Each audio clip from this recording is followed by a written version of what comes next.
Hello friends, आज हम लोग इस वीडियो में क्लास 9th का जैक द्वारा जो मॉडल पेपर जारी हुआ है उसको सॉल्यूशन करेंगे, माने सॉल्व करेंगे कौन सा ऑप्शन सही होगा और क्यों होगा। ठीक है, तो पहले तो सबको हैप्पी न्यू ईयर। ठीक है, तो चलो शुरू करते हैं आज का वीडियो। क्वेश्चन नंबर 1 दिया गया है कि दूध क्या है। तो दूध क्या है, तो दूध द्रव है। ठीक है, द्रव ऑप्शन 1 सही है। याद रखना, दूध को कोलाइडी विलयन भी बोला जाता है। ठीक ना। क्वेश्चन 2 दिया गया, गैस के कणों के बीच आकर्षण बल क्या होता है। तो गैस के कणों के बीच आकर्षण बल सबसे कम होता है। सबसे अधिक किस में होता है, सबसे अधिक ठोस में होता है। सबसे कम किस में होता है, गैस में। क्यों, क्योंकि ठोस में अपना आप हाथ नहीं चला सकते। जैसे हो गया कोई भी लकड़ी का बेंच ले लो, ठीक है, उसमें हम लोग नहीं चला सकते, इसमें चोट लगेगा। ठीक है, लेकिन गैस में हम लोग आसानी से चला सकते हैं। इसका मतलब उसमें गैस के किरणों के बीच आकर्षण बल क्या होता है, बहुत कम होता है। इसमें गैस के कण जो होते हैं बहुत दूर दूर होते हैं। ठीक है, क्वेश्चन नंबर 3 दिया गया है कि बर्फ का एक टुकड़ा जल की सतह पर तैरता है, क्यों तैरता है। तो जिसका घनत्व कम होता है वो जल की सतह पर क्या होता है, तैरता है। माने किसके तुलना, उसी की तुलना में। ठीक है, जल की तुलना में अगर किसी का घनत्व कम होगा तो वो जल में तैरेगा, नहीं तो वो डूब जाएगा। ठीक है, तो बर्फ का घनत्व क्या होता है, जल से कम होता है, इसलिए वो तैरता है। तो ऑप्शन 3 सही होगा, बर्फ जल से हल्का होता है इसलिए। ये भी याद रखना है कि बर्फ का घनत्व जल से कम होता है इसलिए। ठीक है, क्वेश्चन नंबर 4 दिया है, गर्म गर्म पर गैस का आयतन क्या होता है। गैस का और आप लोग को द्रव का भी याद रखना कि आयतन क्या होता है गर्म गर्म, तो आयतन क्या होता है इसका, बढ़ जाता है। क्यों बढ़ जाता है, कि जब हम गैस को या फिर कोई भी द्रव को अगर गर्म करते हैं ना, तो जो उसमें कण होते हैं ना, क्या दूर दूर होने लगते हैं। जो उसके कण होते हैं वो क्या होता है, दूर दूर होने लगते हैं, इसलिए उसका आयतन क्या होता है, बढ़ जाता है। ठीक है, क्वेश्चन नंबर 5 दिया है कि निम्नलिखित में कौन कपड़ा गर्मियों के समय में अधिक आरामदेह होता है, माने जो पहनने में अच्छा लगता है। ठीक है, गर्मियों के दिनों में आरामदेह लगता है। ठीक है, तो सूती कपड़े। क्यों, क्योंकि सूती कपड़े जो होते हैं जल के, अच्छा जल माने जो गर्मियों के हमें जो पसीने आते हैं उसको क्या करता है, ये सोख लेता है। ठीक है, सोख लेता है, और जो वातावरण में जो उष्मा होता है जो उससे क्या होता है, ये वाष्पीकरण होने लगता है, जिस कारण हम क्या शीतल महसूस, माने ठंडा महसूस होता है। ठीक है, तो किस लिए, क्योंकि वो उष्मा को पहले तो जल को सोख लिया। ठीक है, उसके बाद बाहरी वातावरण से जो उसमें उष्मा मिला उसके से वो क्या हो गया, वाष्पीकरण हो गया, जिस कारण हमें ठंडा महसूस होता है। ठीक है, और याद रखना कि जो काला कपड़ा होता है वो उष्मा के अच्छे अवशोषक होते हैं। ठीक ना। अब देखो क्वेश्चन नंबर 6। क्वेश्चन नंबर 6 दिया गया है कि प्रोटॉन कण होते हैं। तो प्रोटॉन कण होते हैं धन आवेशित कण होते हैं। प्रोटॉन कण कैसे होते हैं, धन आवेशित। ठीक है, इलेक्ट्रॉन कैसा होता है, ऋण आवेशित, और न्यूट्रॉन कैसा होता है, उस पर कोई आवेश नहीं होता, आवेश नहीं होता है। ठीक, क्वेश्चन नंबर 7 दिया गया है, परमाणु भार बराबर होता है। परमाणु भार किसके बराबर होता है, किसी परमाणु के नाभिक में उपस्थित प्रोटॉनों की संख्या और न्यूट्रॉनों की संख्या के योग के बराबर। ठीक है, ऑप्शन नंबर 3 सही है। क्वेश्चन नंबर 8 दिया है, परमाणु के नाभिक में कौन कौन से कण उपस्थित होते हैं। तो याद रखना आप लोग को, प्रोटॉन और न्यूट्रॉन ही उपस्थित है। ठीक है, और इलेक्ट्रॉन क्या होता है इसके बाह्य कक्ष में, वो परिक्रमा करते हैं। ठीक, घूमता है ये अक्सर से, आप लोग याद रख सकते हैं। ठीक है, क्वेश्चन नंबर 9 दिया गया है, इनमें से कौन अक्रिय गैस है।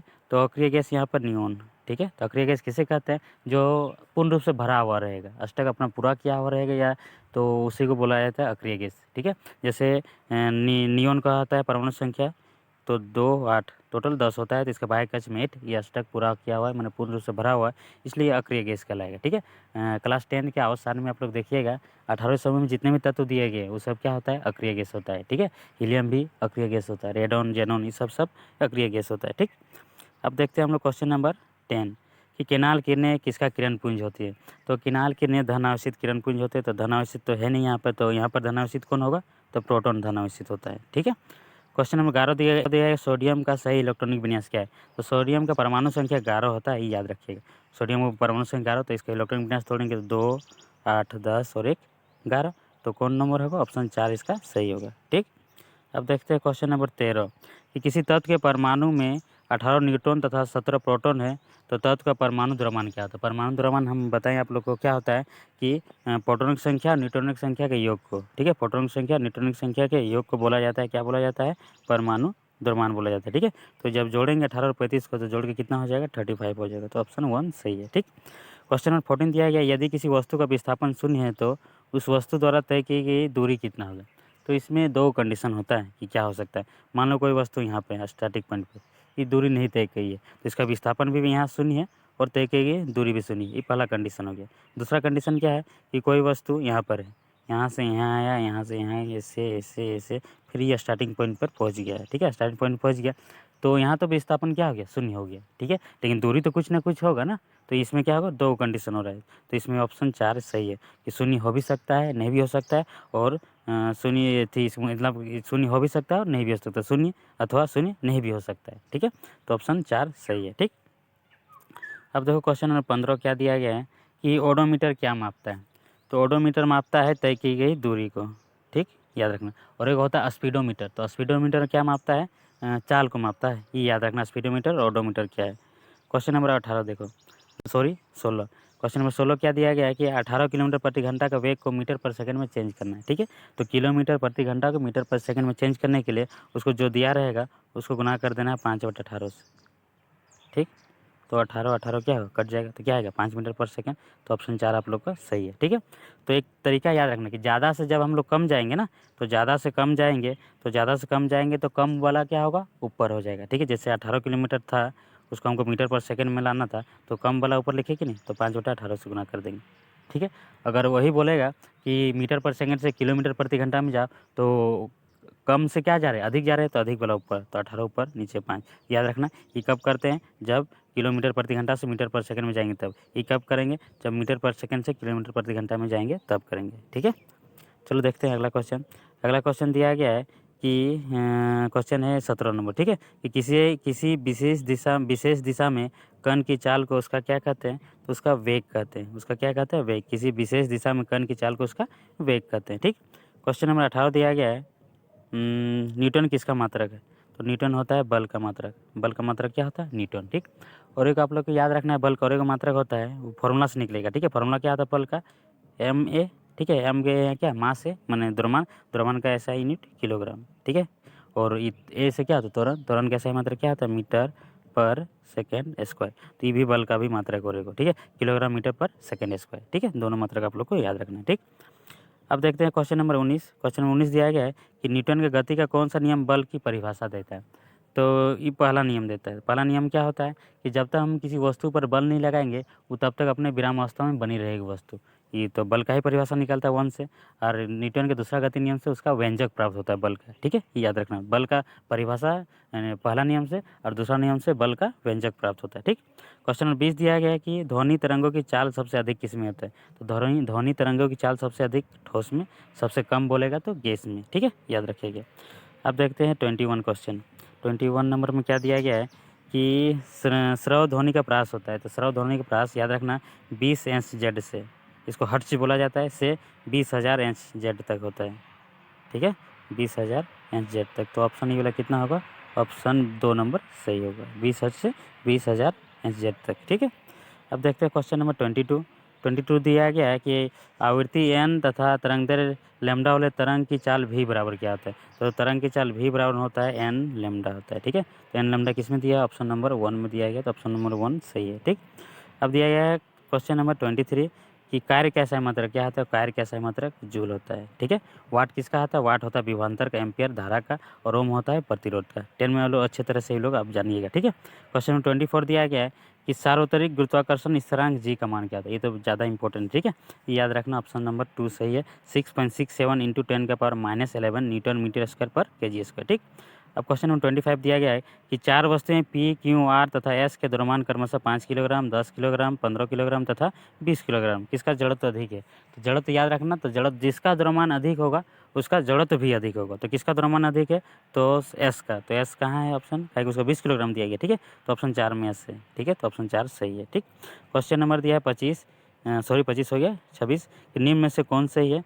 तो गति का दूसरा नियम है, ठीक है, फॉर्मूला व्यंजक है, ठीक है, क्या है, v² - u² बराबर 2as, ठीक है। इसी को ये भी बोला जाता है कि v² बराबर u² प्लस 2s, वही है, ठीक है। खाई u² को इधर भेज दिए तो क्या हो जाएगा, माइनस में हो जाएगा, तो ऑप्शन 1 इसका सही है। ये गति का दूसरा नियम है, ठीक है। अब देखो क्वेश्चन नंबर 27 बायोलॉजी का क्वेश्चन, ठीक है। क्या दिया गया है कि आत्महत्या का थैली किसे कहा जाता है। तो आत्महत्या का थैली कहा जाता है लाइसोसोम को, ठीक है, याद रखिएगा आप लोग। अब दिया क्वेश्चन नंबर 29 दिया गया है, सॉरी 28 दिया गया है, कोशिका की खोज किसने किया। तो कोशिका की खोज किया था रॉबर्ट हुक ने किया था, ठीक है।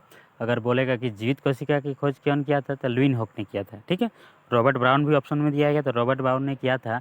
रॉबर्ट ब्राउन ने कोशिका के केंद्र की खोज किया था, याद रखिएगा आप लोग, ठीक। क्वेश्चन नंबर 29 है कि जीन बने होते हैं। तो जीन किसके बने होते हैं, तो DNA के खंड से बने होते हैं, ठीक है, याद रखिएगा आप लोग, ठीक। क्वेश्चन नंबर आते हैं आप लोग 30 नंबर, ठीक है। क्वेश्चन नंबर 30 में क्या दिया गया है कि रंगीन प्लेस्टिड को कहा जाता है, रंगीन प्लास्टिड को कहा जाता है तो क्रोमोप्लास्ट कहा जाता है, ठीक है, ऑप्शन 3 सही है। 31 दिया गया है कि रक्त क्या है, तो रक्त क्या है, रक्त एक तरल संयोजी ऊतक कहा जाता है। ठीक। क्वेश्चन नंबर 32 दिया गया है रतंधी कैसा रोग है, तो रतंधी कैसे होता है, विटामिन ए की कमी से होता है रतंधी। ठीक है। बी से बेरी, सी से स्कर्वी, डी से रिकेटस, ई से नपुंसकता। ठीक है। और विटामिन के से रक्त का धक्का नहीं जमता है, आप लोग याद रखिएगा। ठीक है। क्वेश्चन नंबर 33 दिया गया है कि कॉर्क कोशिकाओं में क्या पाया जाता है, तो कॉर्क कोशिका किसे कहते हैं, तो पादपों में जो कोशिका भित्ति होता है ना, सबसे बाहरी परत, ठीक है, उसी को बोला जाता है कॉर्क कोशिका, सबसे बाहरी परत को। ठीक है। इसमें कि क्या होता है, विभाज्य ऊतक होते हैं, माने किसी कारण से चोट उट लगेगा ना, पेड़ पौधा का जो घाव बनेगा उसको विभाज्य होकर उसको भरने का काम करेगा। ठीक है। तो ये किसके बने होते हैं, तो ये बने होते हैं सुबेरिन के बने होते हैं। ठीक है। देखो क्वेश्चन नंबर 34 दिया गया है कि शरीर का बाहरी और भीतरी रक्षक आवरण होता है, तो ये होता है एपिथेलियम ऊतक होता है, बाहरी और अंदरी रक्षक ही आवरण बनाता है। ठीक है। एपिथेलियम ऊतक। क्वेश्चन नंबर 35 दिया है कि एनीमिया नामक बीमारी किस पोषक तत्व की कमी से होते हैं, तो लौह तत्व की पोषक कमी से। ठीक है। मैं आयरन है इसका सही, तो किसमें सबसे अधिक, याद रखना पालक में सबसे अधिक पाया जाता है आयरन। ठीक ना। क्वेश्चन नंबर 36 है कि एक दीर्घकालिक रोग होता है, तो यहाँ में से कौन दीर्घकालिक रोग, माने जो लंबे समय तक ठीक नहीं होता, लंबे समय तक चलता है। ठीक है। तो एक्जिमा होता है दीर्घकालिक रोग। ठीक है। क्वेश्चन 37 दिया गया है कि वायुमंडल में कार्बन डाइऑक्साइड के बढ़ने का संबंध है, माने किस कारण से वायुमंडल में कार्बन डाइऑक्साइड की मात्रा बढ़ती है, तो समुद्र तल के को उठने से, समुद्र तल के क्या होता है, ऊपर उठने से क्या होता है, कार्बन डाइऑक्साइड की मात्रा बढ़ती है। ठीक। क्वेश्चन नंबर 38 दिया गया है कि पौधे जिन पदार्थों का संश्लेषण करते हैं, मैंने भोजन में जो आप लोग उपयोग करते हैं उसे क्या कहते हैं, तो उसे कहते हैं जैव रसायन कहते हैं। ठीक है। और जो उन्हें उत्पाद के रूप में बनाता है उसे मंड या स्टार्च, कार्बोहाइड्रेट ये बोला जाता है। ठीक है। और ऑक्सीजन भी उत्पाद के रूप में बनाता है, जल भी बनाता है। ठीक है। तो याद रखना उसे जैव रसायन कहते हैं। क्वेश्चन नंबर 39 दिया गया मलेरिया क्या होता है, रोग वाहक किसके कारण होता है, तो मादा एनीफ्लीज से भी होता है, मादा एनीफ्लीज द्वारा होता है क्या, मलेरिया। ठीक है। तो मच्छर द्वारा, मादा एनीफ्लीज मच्छर द्वारा। ठीक। क्वेश्चन नंबर 40 दिया गया है वे प्राकृतिक पदार्थ जिनका उपयोग मनुष्य अपने जीवन यापन के विकास के लिए करता है क्या कहलाते हैं, तो उन्हें कहते हैं प्राकृतिक संसाधन। ठीक है। मैंने प्राकृतिक संपदा भी इसको बोला जाता है। ठीक है। प्राकृतिक या प्राकृतिक, ठीक है, संपदा बोला जाता है। ठीक है। जैसे हो गया लकड़ी, हो गया कोयला, हो गया ईंधन, हो गया कुछ भी सब। ठीक है।